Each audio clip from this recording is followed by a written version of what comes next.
When we picture the Buddha, we often imagine a figure like this, someone who was born with perfect wisdom, a divine being who was never confused, never lost, never had to struggle. But the real story is far more human and far more hopeful. The man who would become the Buddha began his journey as Siddhartha Gautama, a beginner.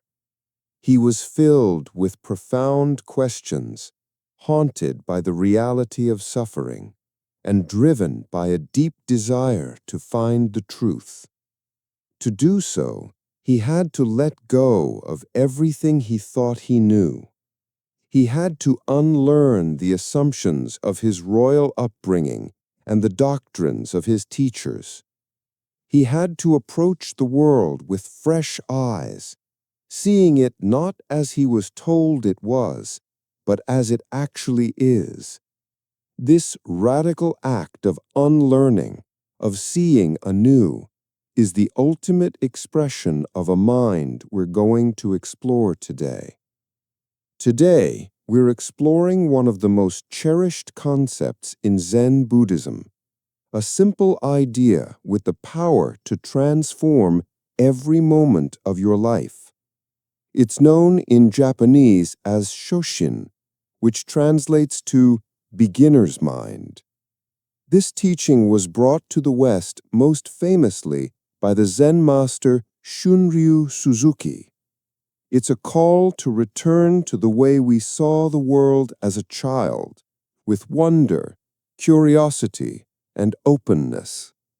We'll explore what beginner's mind truly means, why our expert mind can be a trap, and how you can apply this simple practice to bring richness and vitality to your everyday life. Beginner's mind is the practice of approaching every moment as if for the first time. It is a mind that is open, eager, and free from the burden of its own preconceptions. As Shunryu Suzuki famously wrote, "In the beginner's mind, there are many possibilities, but in the expert mind, there are few." The opposite of beginner's mind is the expert mind. The expert mind is full. It's full of facts, opinions, and past experiences. It sees a flower and immediately labels it. "That's a rose. I know what that is." The experience ends there. The beginner's mind, however, truly sees the rose, the intricate folds of its petals, the precise shade of red, the way the light catches a drop of dew on its leaf. There is a classic Zen story that perfectly illustrates this.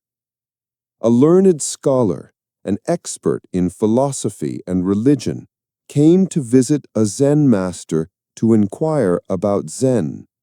As the master served tea, the scholar talked endlessly, sharing all his vast knowledge and sophisticated opinions. The master listened patiently and began to pour tea into the scholar's cup. He filled it to the brim, and then he kept pouring.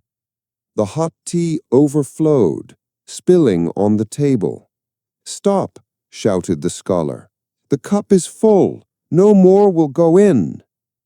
The master calmly stopped pouring and looked at him. He said, "Like this cup, you are full of your own opinions and speculations. How can I show you Zen unless you first empty your cup?" That empty cup is beginner's mind. It's not a mind that is ignorant or empty of intelligence.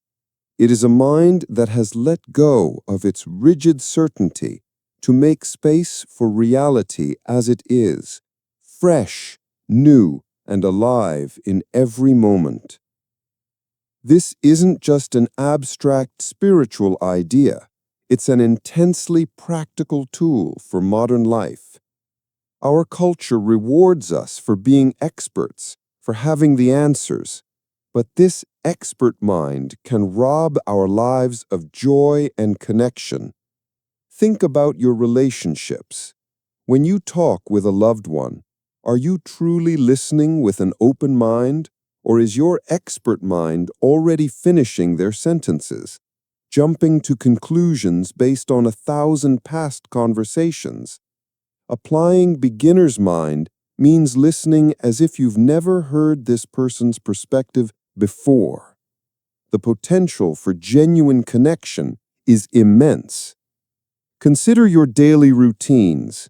When you drink your morning coffee, do you actually taste it, or is your mind already racing ahead, planning your day, rehashing a worry? Beginner's mind is tasting that coffee as if it were the first cup of coffee you've ever had in your life. The rich, complex flavors come alive. Even at work, approaching a familiar task with beginner's mind, setting aside your assumptions about the way it's always done, can open the door to surprising innovations and insights. It replaces the boredom of routine with the excitement of discovery. You can cultivate beginner's mind with a very simple practice. You don't need a meditation cushion or a silent retreat. I call it the first time practice. Choose a routine activity. Pick something simple that you do every day on autopilot.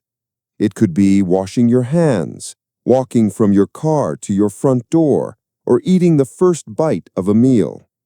Set the intention. Before you begin, make a conscious decision. For the next 2 minutes, I am going to do this as if for the first time in my life. Engage your senses. Drop your concepts and dive into direct sensation. If you're washing your hands, what does the water actually feel like? What is the exact scent of the soap? What is the sound of the water? Notice the tiny details your expert mind usually ignores. Gently return. Your expert mind will interrupt. It will say, "This is silly," or "I'm busy." That's okay. That's what it does. Just notice that thought, smile at it, and gently return your attention to the simple, raw sensations of the moment. Doing this for just a few minutes each day retrains your brain to see the extraordinary in the ordinary. Beginner's mind is not about erasing your knowledge. It's about holding it lightly. It's the humility to know that no matter how much you've learned, the universe is always ready to teach you something new. It is the secret to staying curious, flexible, and deeply engaged with the miracle of life itself. The world is always new in every single moment. The only question is whether we have the courage to empty our cup and be new with it. What is one routine in your life that you could bring a beginner's mind to this week? I'd love to read your intentions in the comments below. If this guidance helped you see things in a new light, please subscribe to the Mindful Compass and share this video. May you see the world with fresh eyes, and may your cup always be ready to receive.